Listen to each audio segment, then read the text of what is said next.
Subluxations from thoughts, traumas, and toxins.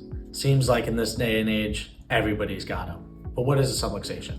A subluxation is just a fancy word for a bone that's not moving the way it should.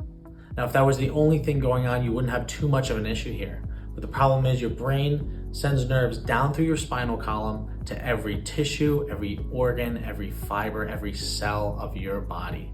And when you have these subluxations or areas of the body that aren't moving the way they should, it irritates those nerves and doesn't allow them to function at 100%.